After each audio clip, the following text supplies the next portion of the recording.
My name's Ray Brendel. I'm here this morning representing the Veterans Breakfast Club.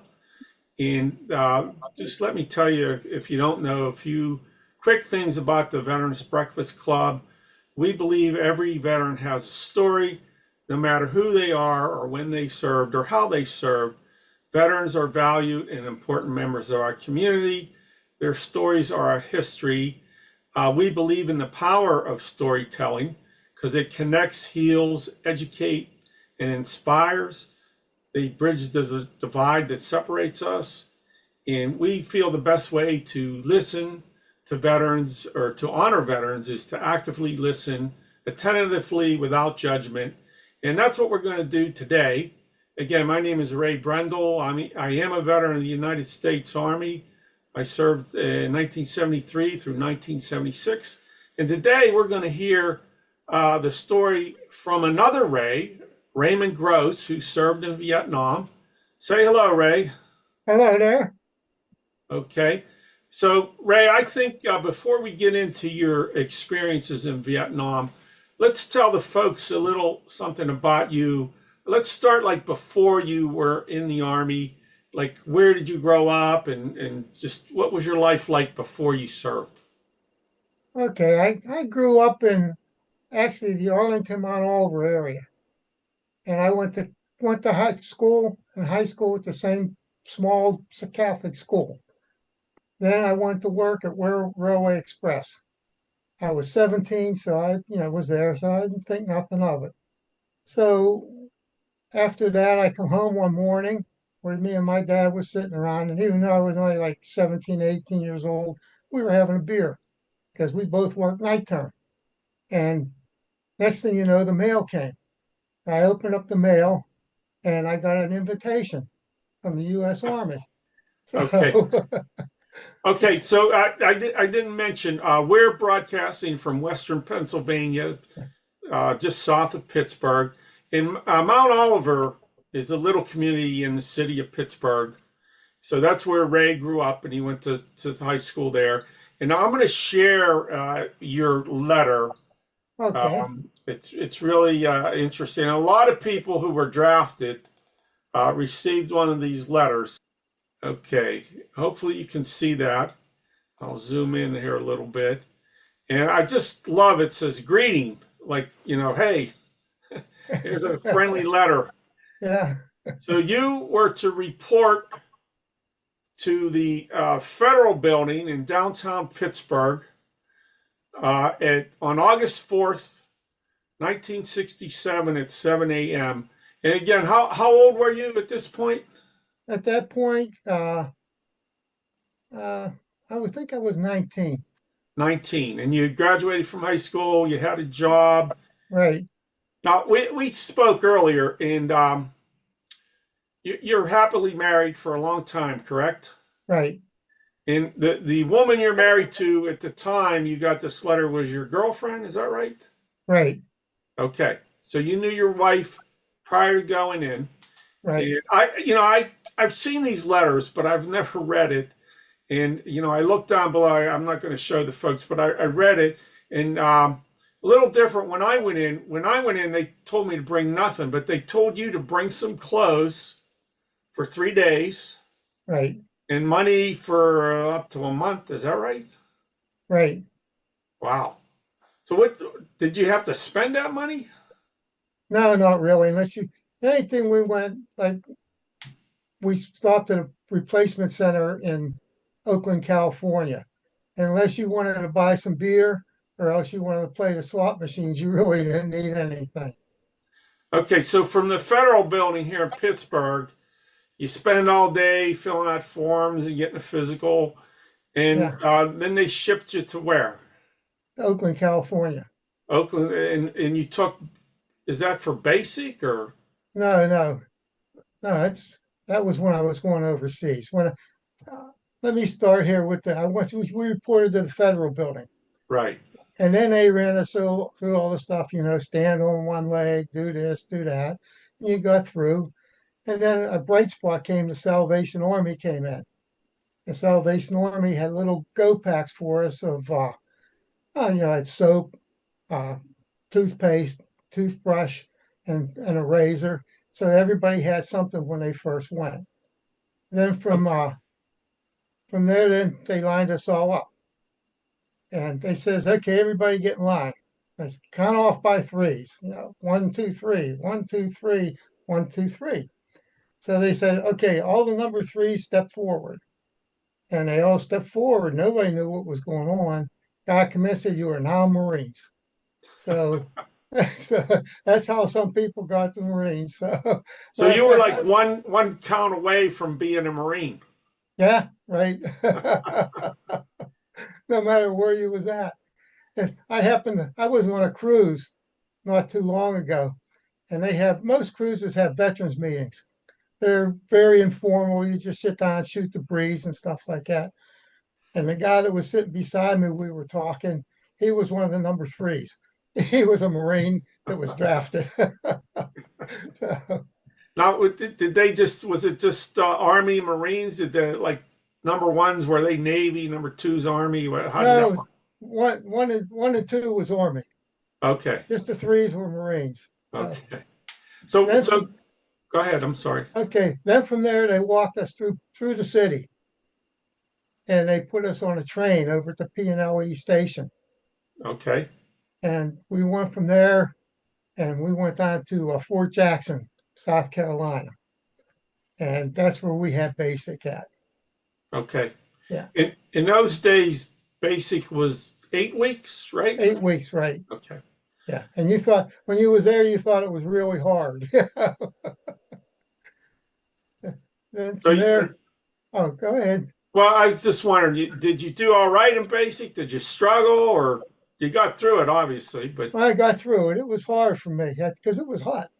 Yeah, okay. so, And then they you were infantry, right?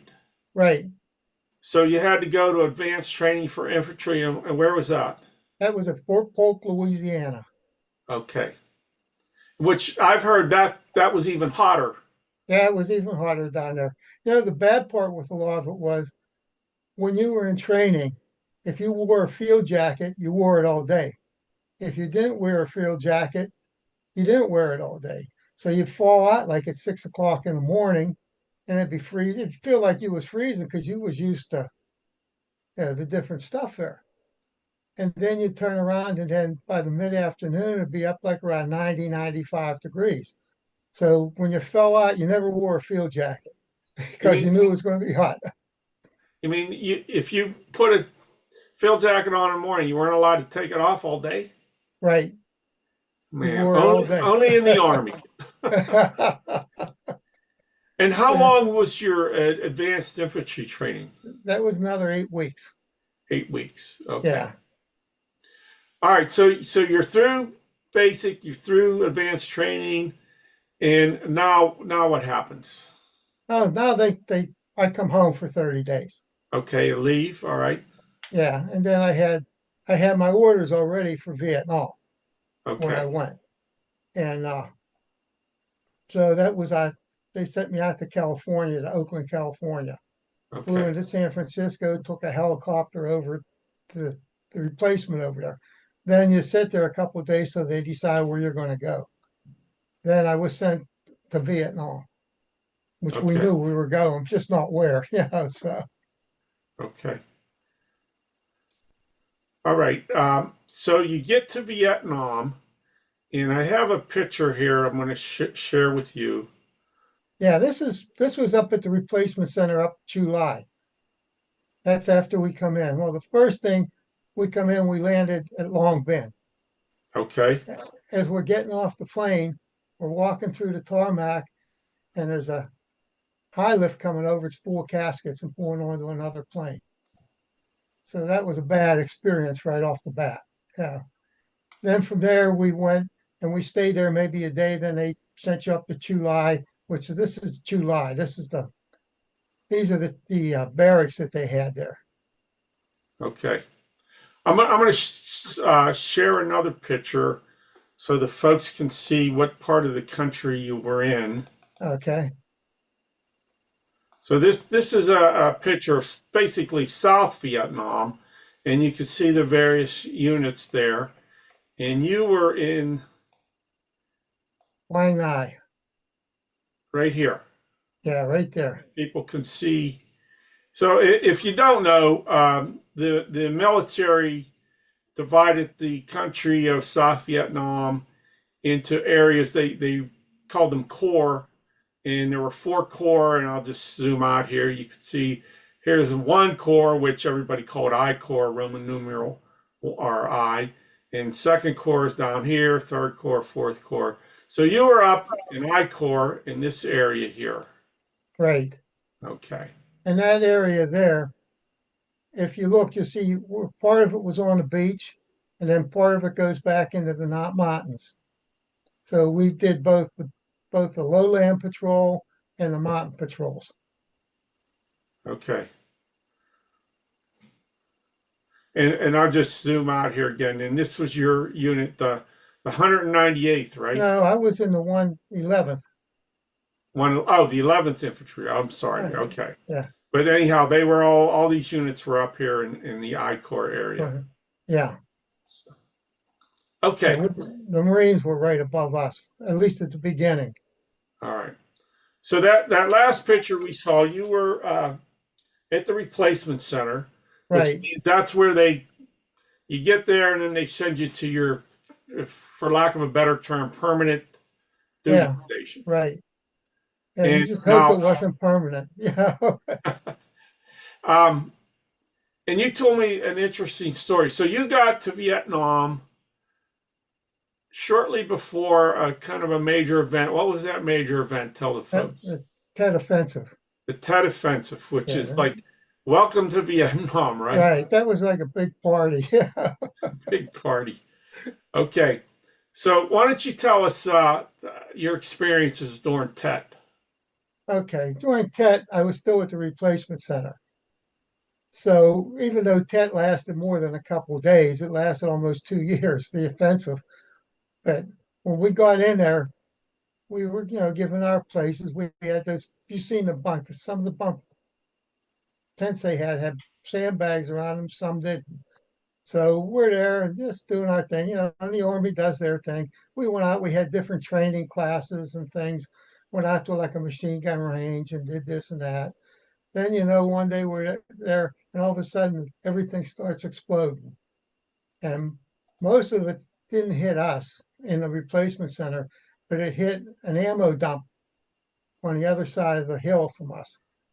And a shock wave come over and ripped everything down. There was a mushroom cloud up in the air, and we looked. And the first thing you're thinking, "Oh my God, is that an atomic weapon?" You see this big mushroom cloud, and I don't know for a fact, but we were told that 10 500-pound bombs went off in a wow. bunker. So a shock wave come up over the hill and knocked down most of the tents. And anybody that was standing up, most of us went beside the sandbags, at least got down a little bit. But anybody tried to walk over, they got blown and picked up and thrown. And there's a SAM missile up on the hill up there. Right on the other side of that hill is where the ammo dump went up. And this was what was left of all the tents after that. So Ray told me, we were talking earlier, these wooden structures here that were actually canvas tents. Right. And they were blown off. Right. And this is your like second or third day in Vietnam? Yeah, somewhere around the first week anyway. So jeez, oh man. That was our baptism of fire, I would say. So, and you said this was at the replacement center. This is the replacement center at Chu Lai. Okay. So now, as you mentioned, Tet lasted for, I don't know how long, more than a day or two. Yeah. What happened after this incident to you? Where'd you go, and what were your experiences? Yeah. One thing about up there, the Army's always the Army. They had this, and then we had to pull bunker guard down on the beach, which didn't expect anything to come in. But being the Army, we had M16s, but we had no ammunition or no magazines or anything like that. I guess they didn't trust us, So then from there, from Chu Lai, got an airplane down to a place called Dak Pho, well, it was LZ Bronco is where the planes came in. Duck Foe was right outside. It was almost just the size of a hamlet. It wasn't even really a town.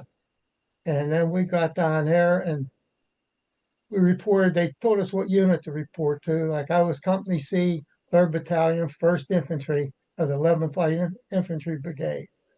So they took us down, drove us down to the 3rd of the 1st. And then we got assigned to our company, which I was with Company C. Then they turned around and you had maybe a day or two there till to make arrangements for you to go out to the field. So when that was made, then they put you on a helicopter and they flew you out to where your unit was at. And so they brought us out. They landed almost on Highway 1 because they were working the lowlands. And there was an old bombed out church there, which was the landmark for the area. We went into the bombed out church and went to our unit. So, being a replacement, they try to find a job for you that nobody else wants. So they said to me, they said, "You're going to be the RTO." I thought myself, I said, "Okay, how do you turn this thing on?" And they said, "Oh, never mind." So I went with a unit. So What's an RTO? radio telephone operator. Okay, You, so you were a guy that wore the radio on your back? yeah, the prick 25 would be on your back. The PRC 25 would be on your back, plus all your other stuff. So you know, nobody really wanted to do it. So, Yeah, yeah. Okay, so now let me bring that picture back up. Okay, so now you're in this area, right, right? just south of Quang Ngai. Just south. Okay. Yeah, just a And, little bit, maybe 6 miles or something like that. and the Tet offensive is still going on, right, at this point? Right, right. Okay. So anything happened that, out of the ordinary that during that time? Well, being new, everything was out of the ordinary. Yeah, so you got off it there and went with your unit, walked the path, then you walked on like a couple dead Viet Cong, and that stuff, and you poured it in, and then you really didn't know what was going on, so you got there, and one thing I got to say is that the platoon that I was in our company, that most of the E6s we had that were, squad leaders and platoon sergeants, they were all had veterans from Korea. So they had a lot of common sense. They knew what to do.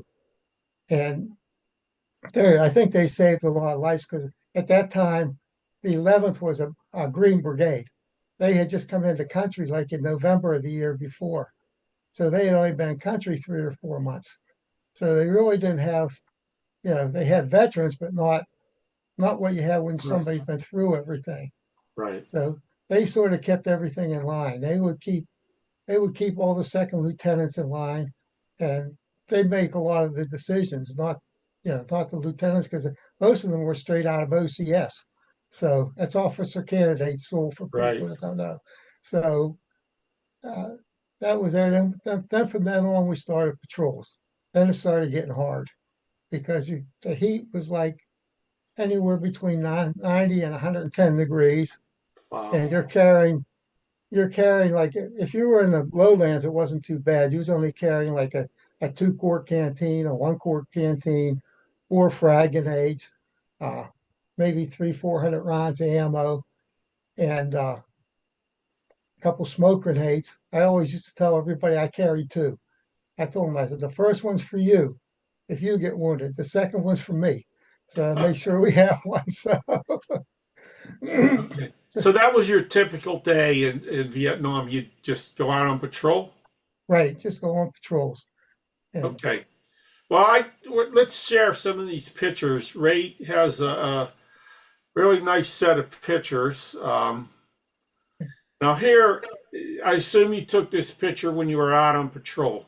yeah, most of the pictures I took were all in the lowlands because down there we could get resupplied real fast because the helicopters were really good. We had really good support down there. So one ammo punch, I carried a camera. So this we're just taking some shots just to show people what it was like. And this rice paddy here, they were just planting. And then they would flood a little more, it would get deeper. And it really wasn't a place you wanted to go because they used it for uh, going to the bathroom and everything. So if you'd see them, you just have brown scum floating on top. Right. So we weren't supposed to walk on the dikes, which you can see the dikes around the outside. Yeah, over here. But yeah, it was a lot more dangerous, but it was a lot better than walking through the water.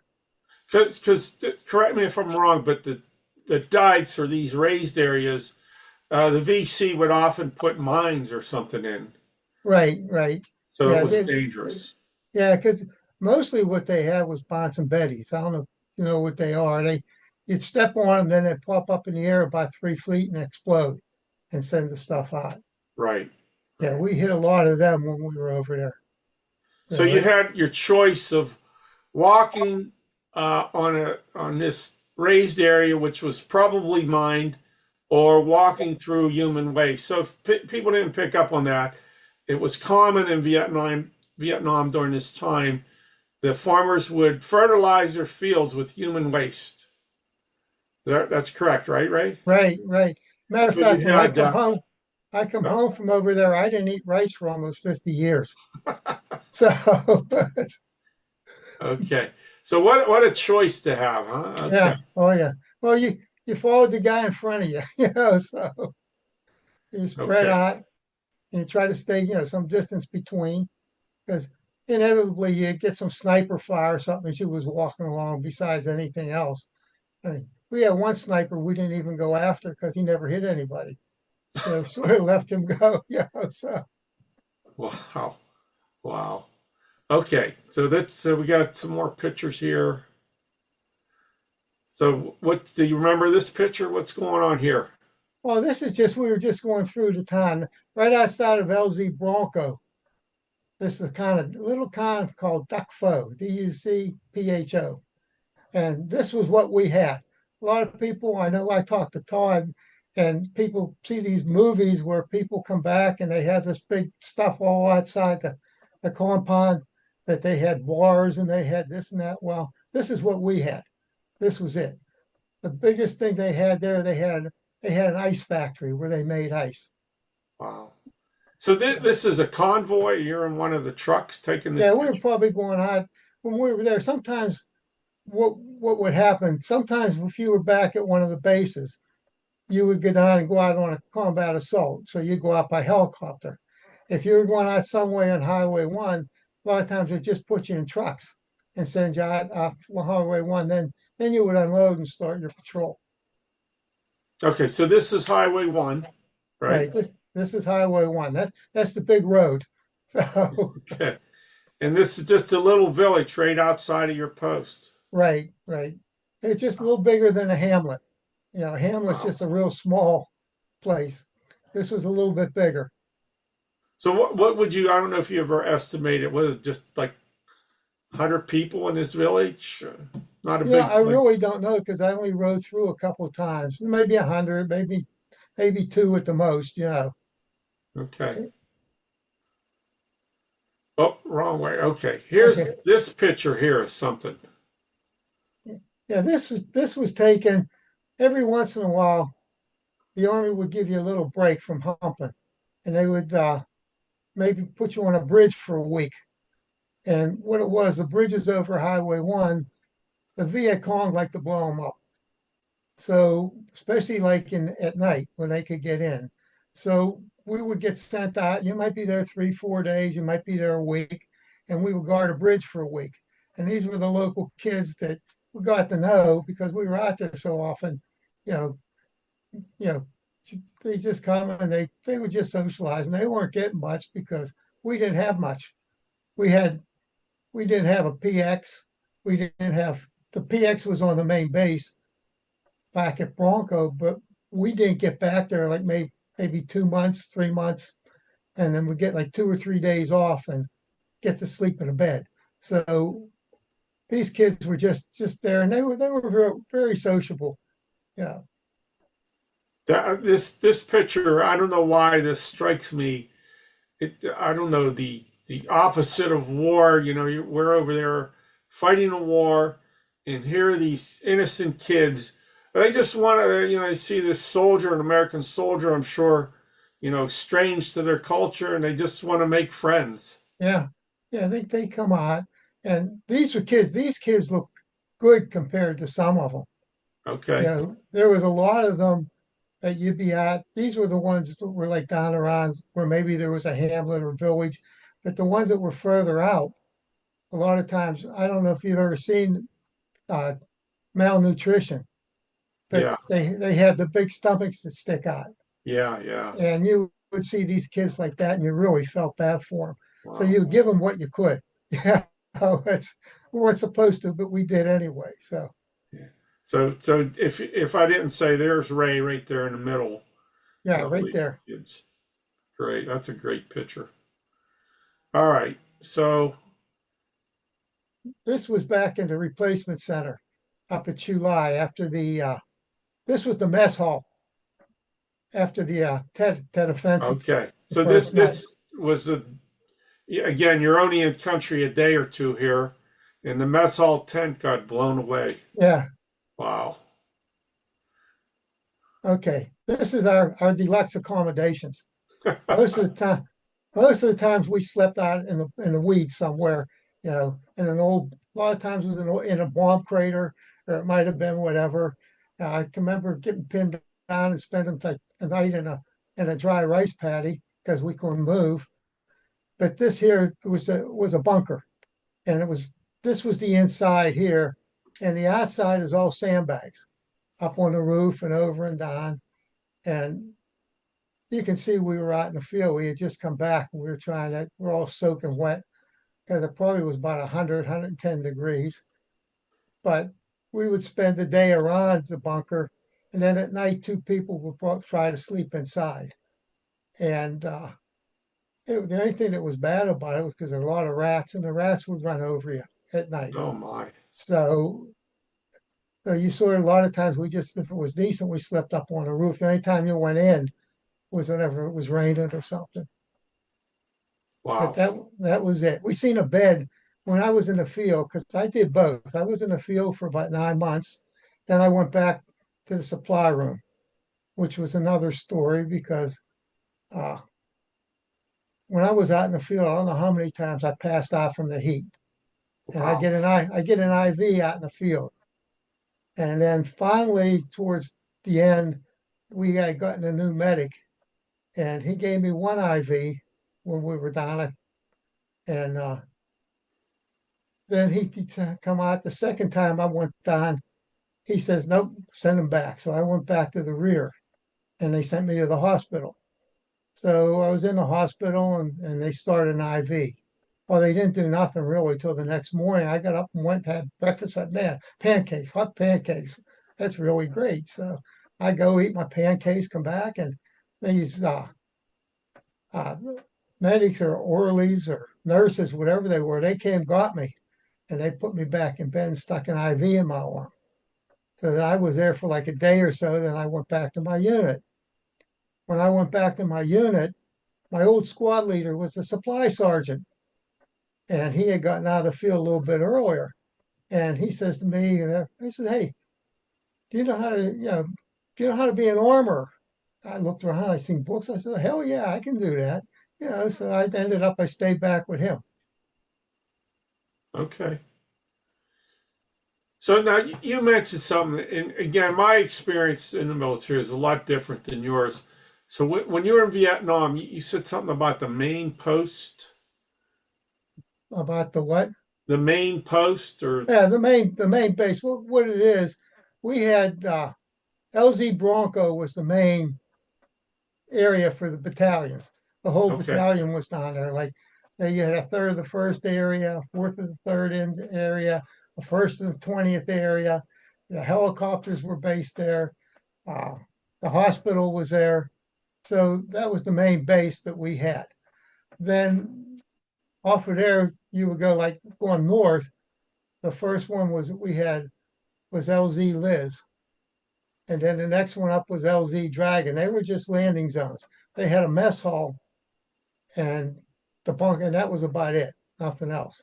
The showers were all back at the main base, so you really didn't get a shower until you got back there. So you were stationed at one of these little outposts that was just a landing zone for a helicopter. Right, right. We had an LZ there. That's uh, And it was just how many soldiers were stationed there, for lack of a better term, within well, that area? what you would do is say like we were in here, I say like maybe 80, 100 would be in there at a time, all around the perimeter. And then you had your artillery, you had an artillery battery there because you needed them for your fire support. And then you would have mess hall. So what they did was like they considered, I guess, a break. We would go back and stay here maybe for 2, 3 weeks. Then we would move out, and then maybe somebody from the fourth or the third would move in, and they would take over for a week. And then we would just do patrols off of the base. We would walk down to the beach, or we would walk out to the mountains, and we would patrol that area every day all around there just to keep things clear. So these LZs, you said like 108. That's roughly company strength that stayed in this one LZ area. That's where you lived and ate and Yeah, well, who stayed there was just the artillery, okay. and they had a medical team there, and they had like the different like third of the first, the fourth or third. They had a supply room there, so you could get ammunition, this and that. Okay. So, But your typical day for you was going out on patrol. right, right, yeah. So And by the it way, just a little bit of humor here. I asked Ray before, his roommate here is Jim Page. That's not Jimmy Page from Led Zeppelin. So, okay, here's another picture. okay. This is one of the guys. They in the lowlands. Sometimes we went out, we'd have APC support, and all they had was the 50 caliber, and they were all armed. So they had a 50 caliber machine gun and this armor unit. And these guys here were the ones that were out with us a lot of times. Uh, I put this in for the reason there's a story behind this. This unit here was with us. We went in, we got dropped into a village. We went in by helicopter up near Quang Ngai City. And before we went in, we had the Navy. We had a Marine FO, and we had the Navy in support of us. They had rocket ships out there, and I guess and a cruiser, and they prepped this whole place with artillery. So when we walked in, wherever the track was at, we made a point to walk in the tracks. That way, if anything that heavy went over, there was nothing in there that was going to explode. And Now, this, are you in this picture somewhere? no, I'm not in that. I think I took this one. Yeah. So Okay. yeah, these guys were the crew from this APC. So Okay. this APC was with us. They come out and we were following their tracks. And they said, hey, you guys, you want to come inside and just ride? We told them no. Yeah, we'll walk. So they got in there and they're up on the APC. Most of the time, they didn't stay inside. They sat with their feet up on the brim here.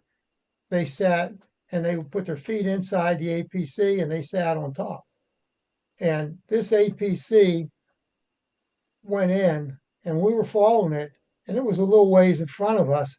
They hit a 500-pound bomb Oh, wow. that was booby trapped.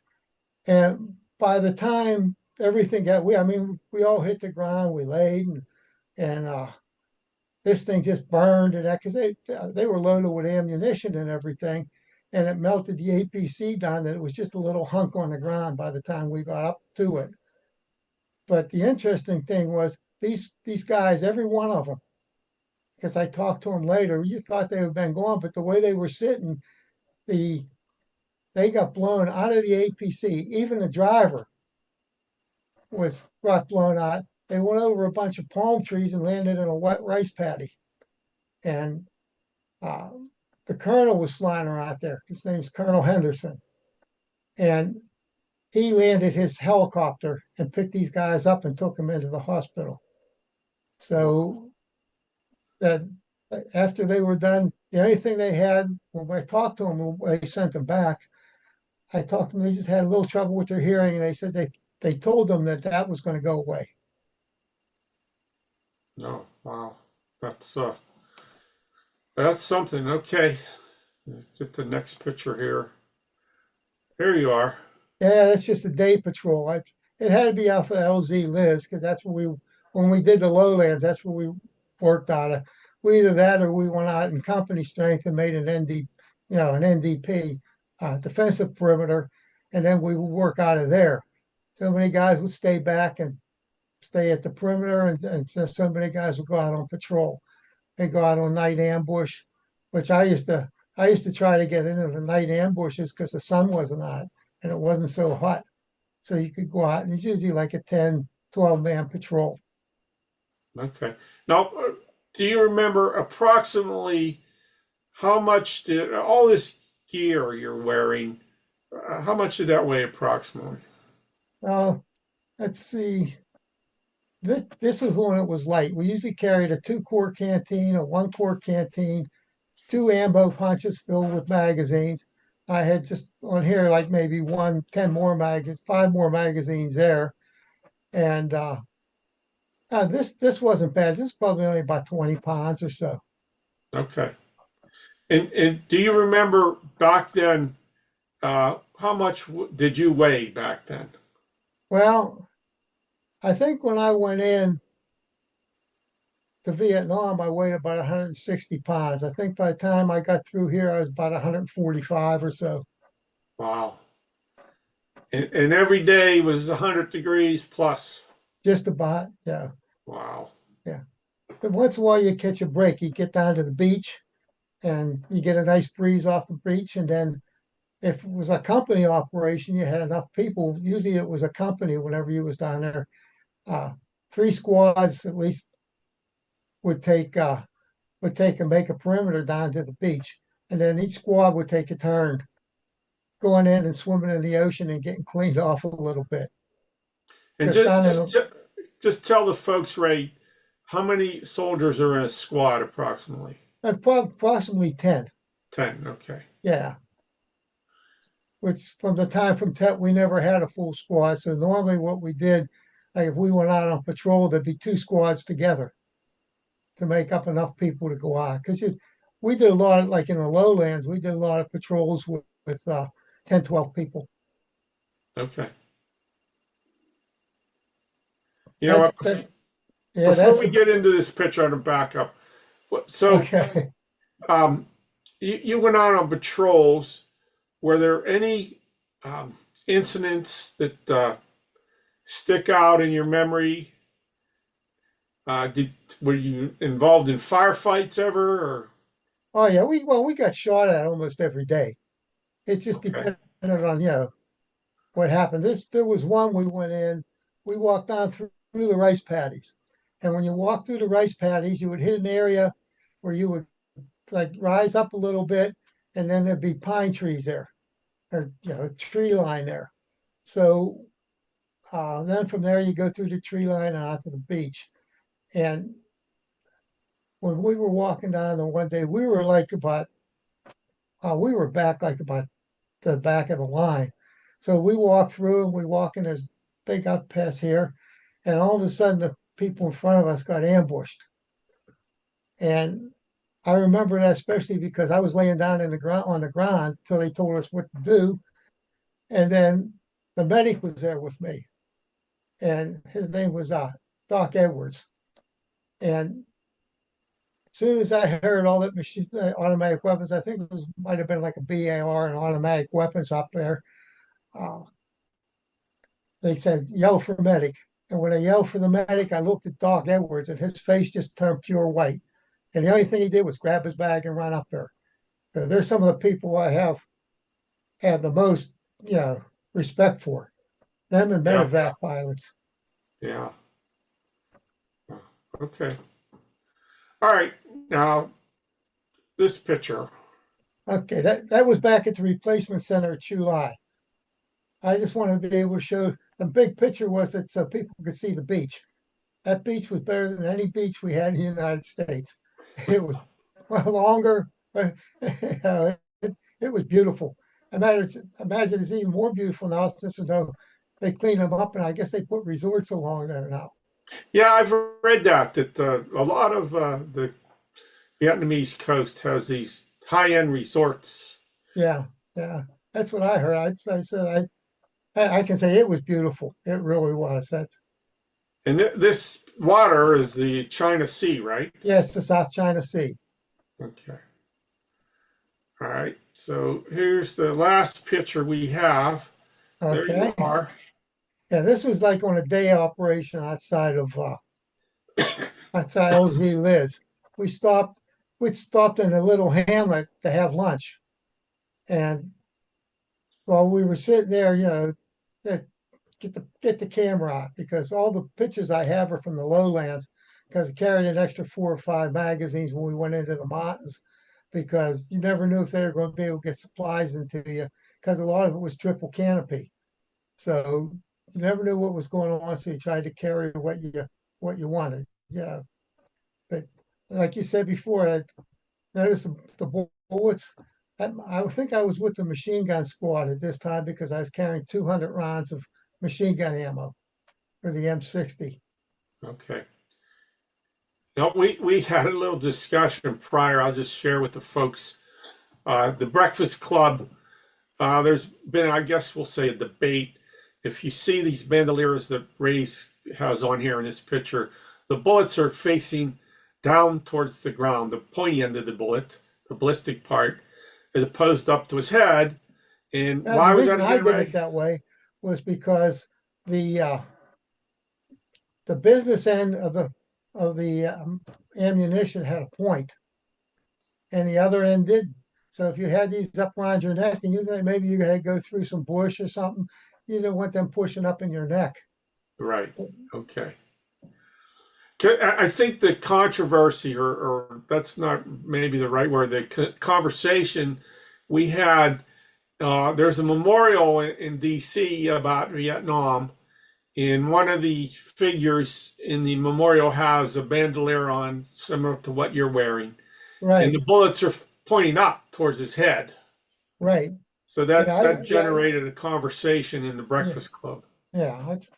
Actually, I don't think there was any right way to do it. Just however you wanted, Right. however you wanted to do it. So But it makes sense. You don't want those points jabbing into your neck.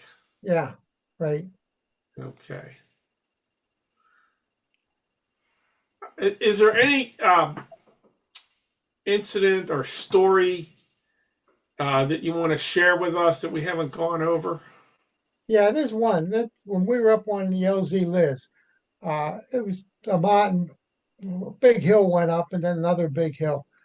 But I had a friend from Chicago. His name was Bill Doby, and they were out on patrol, and I had stayed back because somebody stayed back and guarded because we had indigenous personnel that would uh, come in and do the KP and stuff like that. So you had to keep an eye on them, make sure things went there.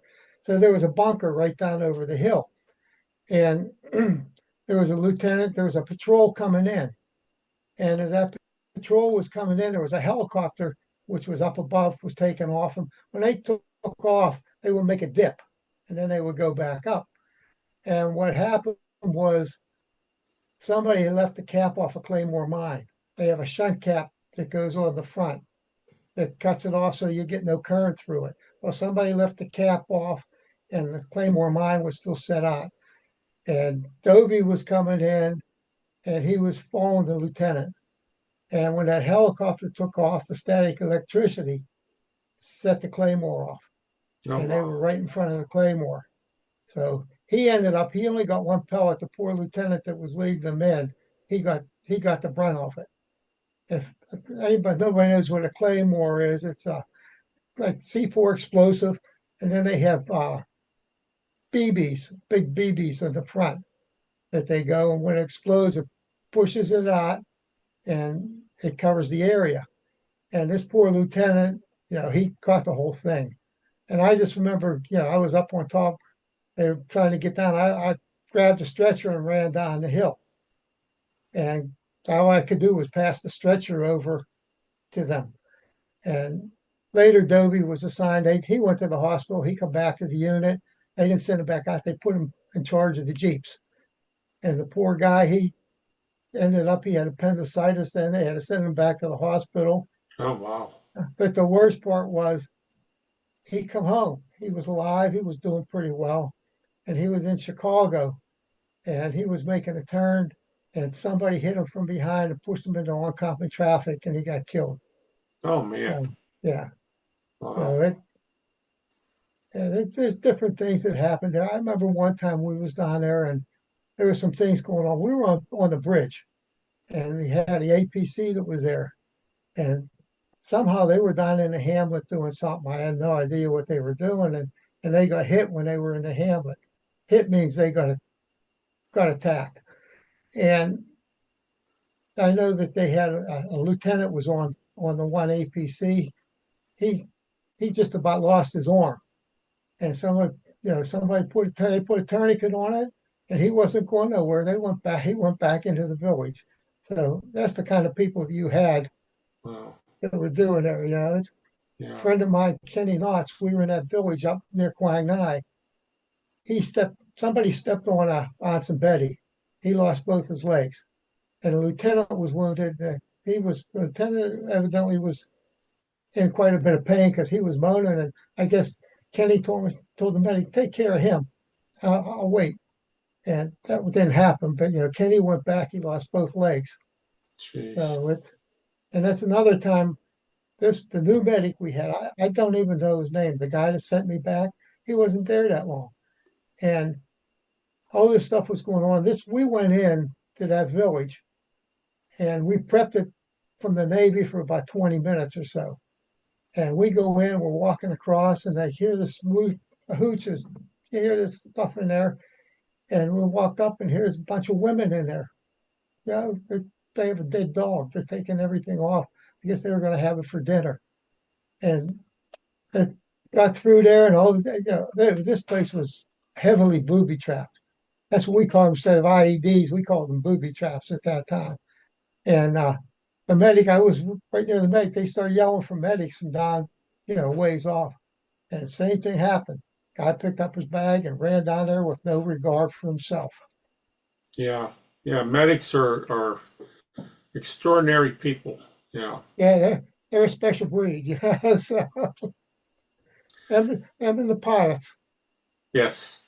I've seen medevac pilots. Like we were in there one time, and he actually turned a helicopter sideways to come through the trees, straightened up, landed, picked him up, and he's under fire while he's doing this. He didn't have to come in. He went back up and went out the same way. So Jeez. those guys are fantastic. Yeah. Yeah. So how long were you in Vietnam? A year. A year. Okay. Yeah. Yeah. We did 12 months, and I think the Marines did 13. Okay. And when you left Vietnam, did you still have time left? Yeah, because what they did, I was there, and I didn't trust the Army. Yeah, so they come to me when I was there, and they said, if you want to extend 3 months, I have 6 months left. If you want to extend for 3 months, we'll let you out when you get back to the States. I told them, no, the Spec Four is going home. Because I had seen too many times when, they'd say, oh, you got this job, then somebody comes in with that MOS and you're back out.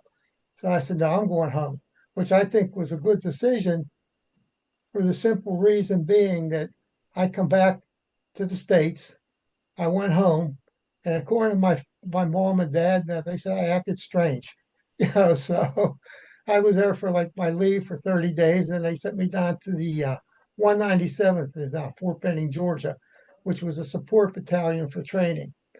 And we did stuff like we were the aggressors whenever they trained Army Rangers and this and that. So we were the aggressors. We would be out there and do whatever. And uh, most of the time, like they would do the Ranger training, it was down like at Eglin Air Force Base down in Florida. So if anybody wanted to go, I always went because I wanted to get off the base. And at the Delano, Georgia, they did it up there in the mountains too. because when you was out doing this, nobody bothered you. You just sort of like back in England, you come back to the barracks and there'd be a pinochle game, going the whole time and stuff. So I used to do that all the time. It's the only thing I ever volunteered for in the Army was I was over a long weekend. I think it was Easter. And they said they needed somebody to go to demo school. And I said, I ain't doing nothing. I'll go. Because I seen what demo guys do, What we did, I went, it was like a 2 or 3 day class. You set off some explosives and this and that. And then when we had to go out to the range, what they did, they had to put on like demonstrations.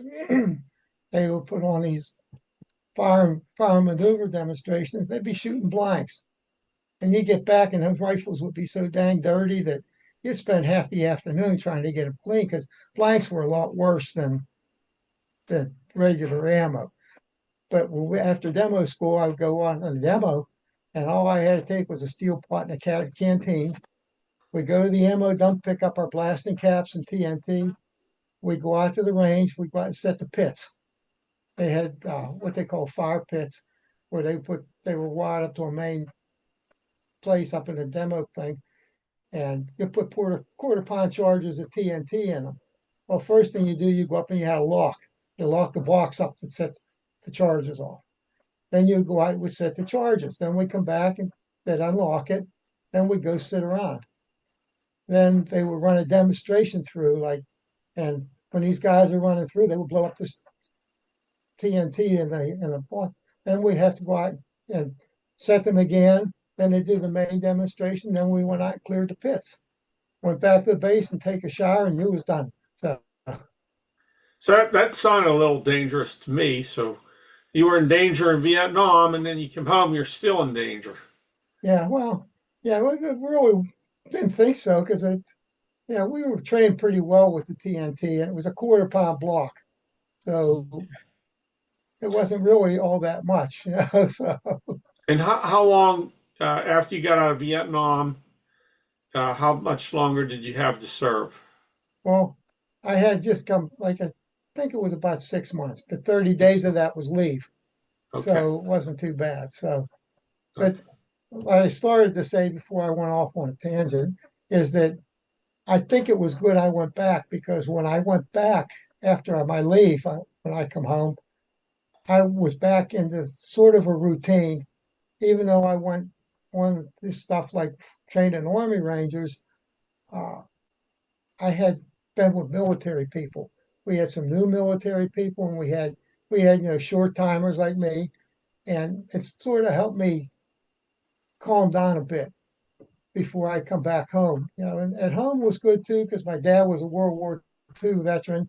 He served in a minesweeper all through the Mediterranean and on those invasions.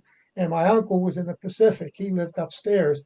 He was with the Army Air Force at that time, and so they were very considerate of what went on. Right. They understood. Right. Yeah. Yeah, they understood. It was compressed because uh, most of us like what we did. I've seen guys that I wonder how they ever made out because one guy they brought in when we were leaving for Vietnam, they brought him in from the field. They took his rifle and put him on a plane.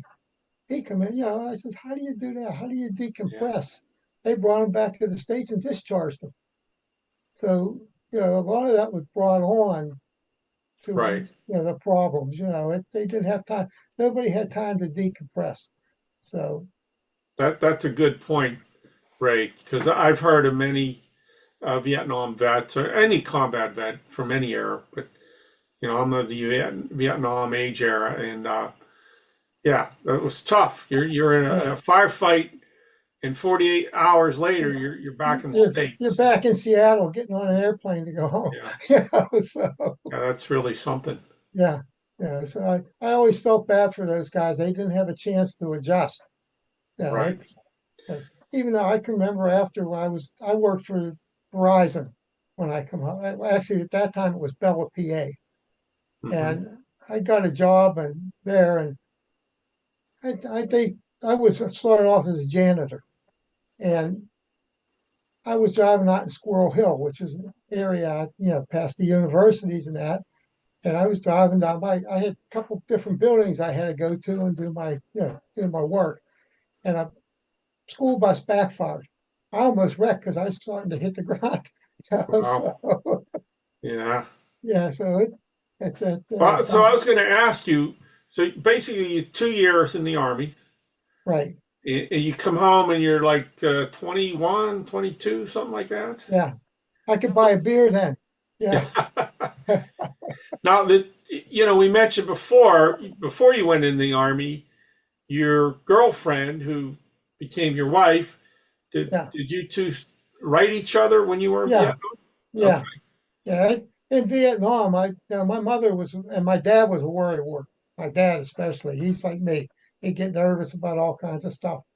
And no matter where I was at, and I would take it. I remember one letter she laughed about because says, "Mom, I'm drunk, but I'm okay," and I sent it home. Because but that was it. She would be there, and a postman would come in, and they had a little store upstairs, and my aunt lived upstairs, and we lived downstairs. When the when the mailman came in, he would stomp on the floor. How many letters he had for? So if there was four letters came, he would stomp 4 times. uh, Okay, so you came home from the Army. You said that you worked for the phone company. yeah. And what else? Did you go to school or you stayed with the phone company or what was your life like? Well, I stayed with the phone company I was there for 30 years. Oh, nice. And the one thing that was nice is we didn't make much money when we first started. It was like from the top craft down to us, there was $100 different a week difference. But that's when the VA come in. And because it was a technical job, the VA, I got a check from the VA every month for on the job training. So that really helped out. Yeah, So the it's GI Bill. Yeah.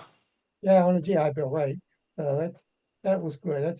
I had a job before. I worked for Railway Express unloading boxcars and stuff like that. And I went back there, but I would still be on the extra list where they would just call you and then they expect you to come in. They call you like an hour before, expect you to be there. So I went around to all the utilities and I went to Verizon. He looked at the 214 and just said, wow. And he says, okay. So I waited a couple of days. I called him back. He says, you got a job. So that was good. That was one company that didn't discriminate against you because you Okay. were a veteran. So you had a So, good career there, basically. 30 oh yeah, years. I was there for 30 years. Wow. And the only reason I left was because they made me an offer I couldn't refuse. So Not like The Godfather, not that kind of an offer. no, I've A been retirement retired, package. I'm pushing 24 years. Oh, good So for I you. retired when I was young. So how long after you came back did your wife and you get married? I think it was about a year About because a I year. got back in '69. We got married in 1970. Okay. So And it's I've children, grandchildren? grandchildren. I got to think here. We got Eight eight kids. grandchildren. Good for Yeah, you. And you yeah. still live in the Pittsburgh area, right? Well, my daughter lives north, up towards Butler, and Okay. my son lives in Weirton, West Virginia, Okay. but he works right up the street from us. Oh, So he drives in every day. and you So told me you're in Brentwood, right? right, Right. So if you're not from the Pittsburgh area, these are all neighborhoods around surrounding Pittsburgh. So, right, right. right. Yeah, we're just like right outside the city limits. I can walk to the city in about 5 minutes. So Right, that's right. we're Yeah. right. I'm familiar with Brentwood. Yeah. It's a nice community. Nice community. Yeah, it's a decent area. Well, looking back on it, Ray, just tell me your thoughts on your time in the service in Vietnam. Yeah. Well, the biggest thing is was that you were tense because you never knew what was going to happen. You had to love the people you was with because where else in this world would you go to sleep? And know somebody was trying to kill you, and these guys are going to watch over you. where else would you do that? So those, the guys that you were with, there's a lot more good stories than bad stories because of the people that were there. Yeah. Yeah. Well, So I don't, this is Ray, one thing. This is one thing we got to show. okay, I was just going to ask you that. Uh, your combat, if you don't know, show them that again, please, Ray. For me, Hold that up again, please. So it's a if you don't know, that's the combat infantry badge. So anybody that's in the infantry that serves in a combat zone is awarded one of these, and it's a pretty prestigious award. And yeah. any other awards you'd like to share? Well, the other things I have the ones that everybody got: the Vietnam Service Medal, Vietnam Campaign Medal, and the National Defense Ribbon. I did get a Army Commendation Medal. That was one like you got that when you left Vietnam, and it's like up until the time I left, everybody was getting a Bronze Star for meritorious service, which was completely different than a Bronze Star with a V device, because a V device was for valor. That was for something you did. This is just for meritorious service. And I had all my other stuff, like my machine gun expert, sharpshooter with an you know, Right. M14, marksman with an M16. I had that stuff, and mostly I still have these Dog tags, yeah. dog tags. Yeah, these are the tags I wore in Vietnam. So, Nice, nice. and I got two of these. Oh, can opener. That's a P38. Yeah, I think I have one too. I got one of those shiny ones too that I got from Veterans Breakfast Club. These two were in the jungle, so they kind of open hard. We did with these. We taped our dog tags together so they So didn't they make wouldn't noise. rattle. They weren't rattled. Then most of us would carry a P38 on our chain, so that So we were again, never for without one. folks that don't know, the P38, the can opener, was for sea rations. Right? You get these cans of food out in the field and you needed to open them. So it's Yeah. a pretty Right. valuable piece of equipment. It definitely was. Yeah. Yeah. So you always had to make sure you had at least one. Yeah. So as a veteran, do you participate in any veteran group, any organizations you belong to? Well, the only one I really belong to is the Veterans Breakfast Club. Okay, I've which is a been good there one. for like about 6 years. So, and that's why I sort of opened up. I never, for 50 years, I never talked about this stuff. Uh-huh.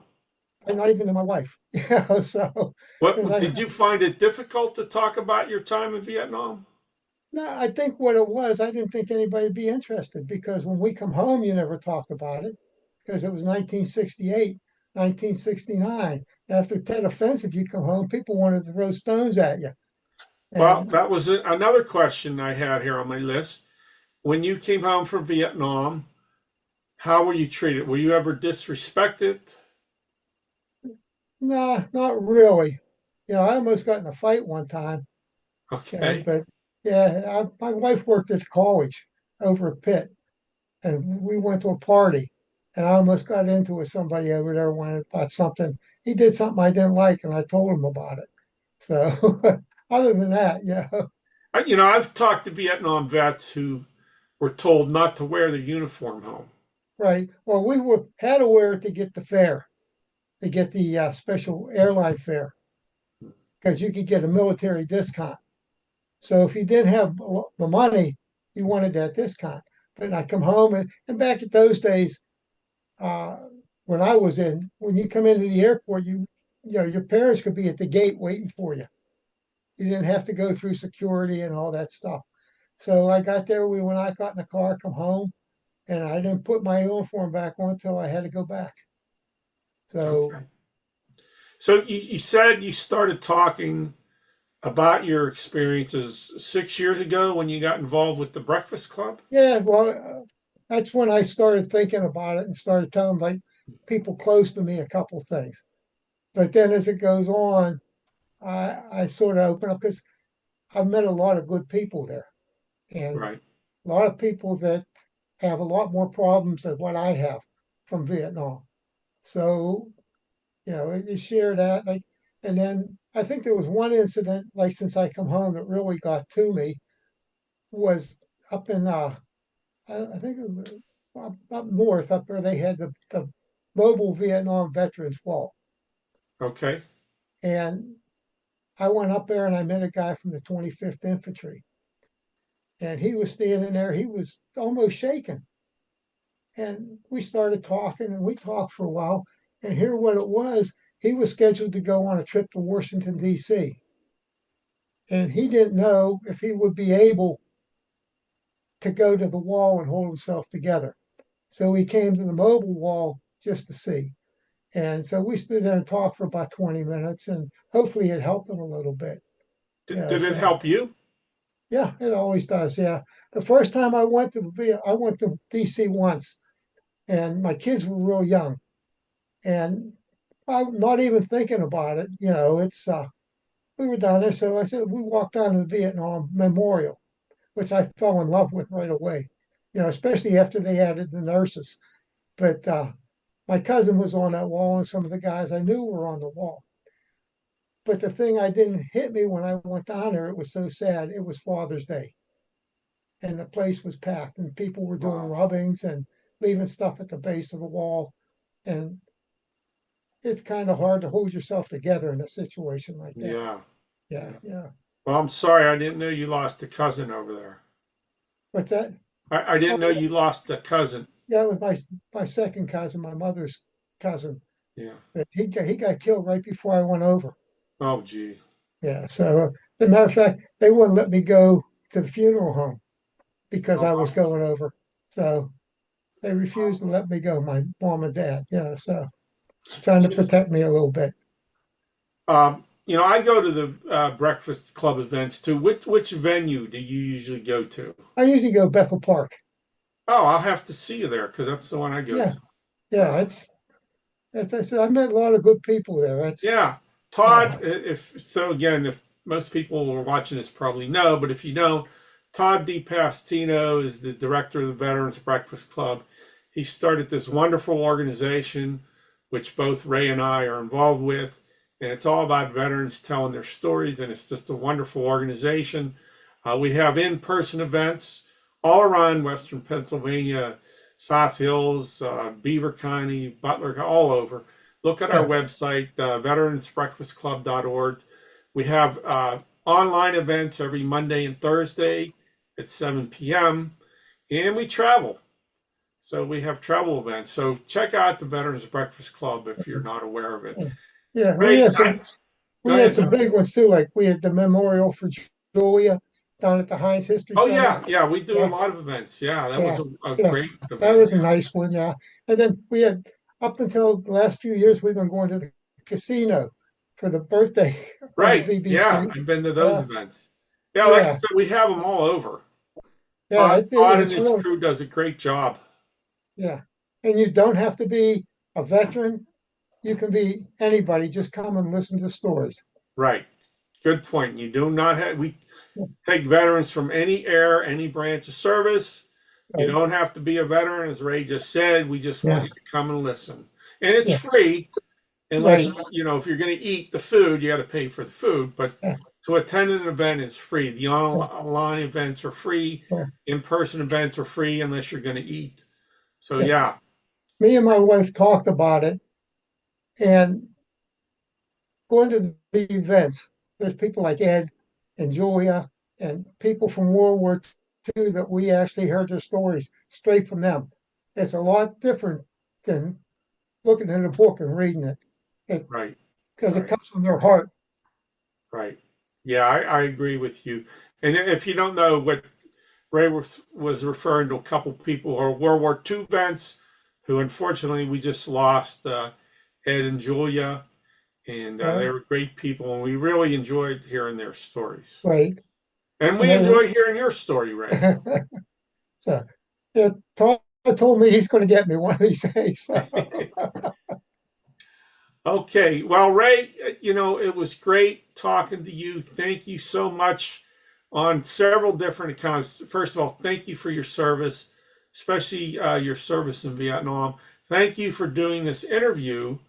And before we wrap up, is there anything you'd like to say to the folks? No, not really. I think we did cover pretty much everything. Yes, sir. We thank you. And we're going to sign off for now.